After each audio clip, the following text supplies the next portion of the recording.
സ്വരാജിന്റെ ഭാര്യയോട് സിമ്പിൾ ചോദ്യം ചോദിക്കാൻ ചെന്ന ഏഷ്യാനെറ്റ് മാപ്രയെ ഒന്ന് ആസാക്കി വിട്ടിട്ടുണ്ട്. സ്വാഭാവികമായിട്ടും മുല്ലപ്പൂമ്പൊടി ഏറ്റുകിടക്കും കല്ലിനുമുണ്ടാ സൗരഭ്യം. സ്വരാജിനോടൊപ്പം ജീവിക്കുന്ന വ്യക്തിയാണ്. സ്വാഭാവികമായിട്ടും അതിൻ്റെ കാറ്റേൽക്കുന്ന വ്യക്തി.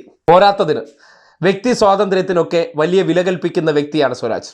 ആ നിലയ്ക്ക് ചെന്ന് പൈങ്കിളി ചോദ്യം അങ്ങ് ഏഷ്യാനെറ്റ് മാപ്ര ഇറക്കിയങ്ങിട്ടു.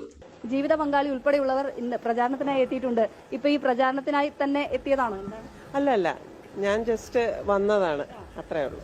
ഇറങ്ങൂ, പുറത്തേക്ക് ഇറങ്ങും. ഇല്ല, എനിക്ക് ശാരീരിക അസ്വസ്ഥങ്ങളുണ്ട്, അപ്പൊ അതുകൊണ്ട് അങ്ങനെ പറ്റില്ല. സ്ഥാനാർത്ഥിയെ എങ്ങനെ വിലയിരുത്തുന്നു? മികച്ചൊരു സ്ഥാനാർത്ഥിയായിട്ട് തോന്നുന്നു. സ്ഥാനാർത്ഥി എങ്ങനെ വിലയിരുത്തുന്നത്? എന്റെ ഭർത്താവല്ലേ, ഞാൻ മോശമായി കാണേണ്ട കാര്യമില്ലല്ലോ. എന്നെ സംബന്ധിച്ചിടത്തോളം ലോകത്തിലേക്ക് ഏറ്റവും വലിയ വ്യക്തിത്വം അദ്ദേഹം തന്നെയായിരിക്കും. അതെന്നും എങ്ങനെയായിരിക്കും, ജയിച്ചാലും പരാജയപ്പെട്ടാലും അതിൽ മാറ്റമൊന്നും വരില്ല.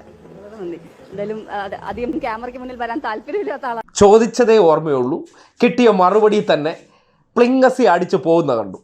ആ ദൃശ്യം കാണുമ്പോൾ മുമ്പ് ഇതേ മാപ്രയ്ക്ക് തൃശ്ശൂരിൽ വെച്ചൊരു കുത്തിത്തിരിപ്പ് വാർത്ത ചെയ്ത സന്ദർഭത്തിൽ നാട്ടുകാർ കൊടുത്തൊരു ആദരവുണ്ട്.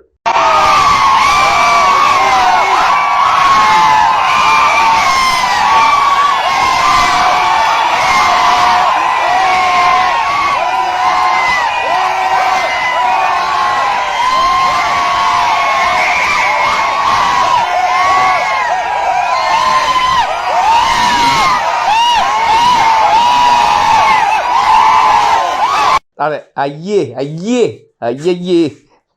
എന്ന ആംഗിളിലായിപ്പോയി.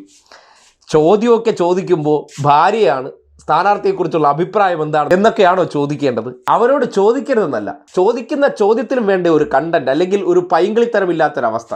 സ്വന്തം ഭർത്താവാണെന്ന് നാട്ടുകാർക്ക് മുഴുവൻ അറിയാം. ഇനി അവർ കൃത്രിമമായിട്ട് മറുപടി പറയണോ? അതിനൊന്നും പറ്റില്ല. പച്ചയായിട്ടുള്ള മറുപടിയാണ് നേരിട്ട് ഇറക്കി അങ്ങ് ഇട്ടുകൊടുത്തത്. തികഞ്ഞു എന്ന് പറഞ്ഞാൽ കോട്ട തികഞ്ഞ് മൈക്കും കൊണ്ടൊരൊറ്റ ഓട്ടം. കാര്യം പൊലിപ്പിച്ച് സംസാരിക്കാനൊന്നും അറിയില്ല. കാര്യം കോൺഗ്രസ്സുകാരൊക്കെ മൈക്കിൻ്റെ മുന്നിൽ നിന്നിട്ട് പൊലിപ്പിച്ച് സംസാരിക്കും പോലെയല്ല. ഒരു പച്ചയായ മനുഷ്യന് ഒരു ചോദ്യത്തിൻ്റെ മുന്നിൽ എത്ര ജെന്യുവിനായിട്ട് മറുപടി പറയാൻ പറ്റും, അത്രയും ജെന്യുവിനിറ്റിയോടുകൂടി തന്നെയാണ് സ്വരാജിൻ്റെ ഭാര്യ ആ ചോദ്യത്തിന് പ്രതികരിച്ചത്. പക്ഷേ ഒരിക്കലും പ്രതീക്ഷിച്ചില്ല ആ പൈങ്കിളി ചോദ്യത്തിന് ഇമ്മാതിരി കൗണ്ടർ മറുപടി കിട്ടുമെന്ന്. പ്രിയ ഇളവള്ളി മഠം തേഞ്ഞല്ലോ മജിസ്ട്രേറ്റ് എന്ന അവസ്ഥയിലായിപ്പോയി. ജീവിത പങ്കാളി ഉൾപ്പെടെയുള്ളവർ ഇന്ന് പ്രചാരണത്തിനായി എത്തിയിട്ടുണ്ട്. ഇപ്പൊ ഈ പ്രചാരണത്തിനായി തന്നെ എത്തിയതാണോ? അല്ല, ഞാൻ ജസ്റ്റ് വന്നതാണ്, അത്രേ ഉള്ളൂ. ഇറങ്ങൂ, പുറത്തേക്ക് ഇറങ്ങും. ഇല്ല, എനിക്ക് ശാരീരിക അസ്വസ്ഥങ്ങളുണ്ട്, അപ്പൊ അതുകൊണ്ട് അങ്ങനെ പറ്റില്ല. സ്ഥാനാർത്ഥിയെ എങ്ങനെ വിലയിരുത്തുന്നു? മികച്ചൊരു സ്ഥാനാർത്ഥിയായിട്ട് തോന്നുന്നു. സ്ഥാനാർത്ഥി എങ്ങനെ വിലയിരുത്തുന്നത്? എന്റെ ഭർത്താവല്ലേ, ഞാൻ മോശമായി കാണേണ്ട കാര്യമില്ലല്ലോ. എന്നെ സംബന്ധിച്ചിടത്തോളം ലോകത്തിലേക്ക് ഏറ്റവും വലിയ വ്യക്തിത്വം അദ്ദേഹം തന്നെയായിരിക്കും. അതെന്നും എങ്ങനെയായിരിക്കും, ജയിച്ചാലും പരാജയപ്പെട്ടാലും അതിൽ മാറ്റമൊന്നും വരില്ല.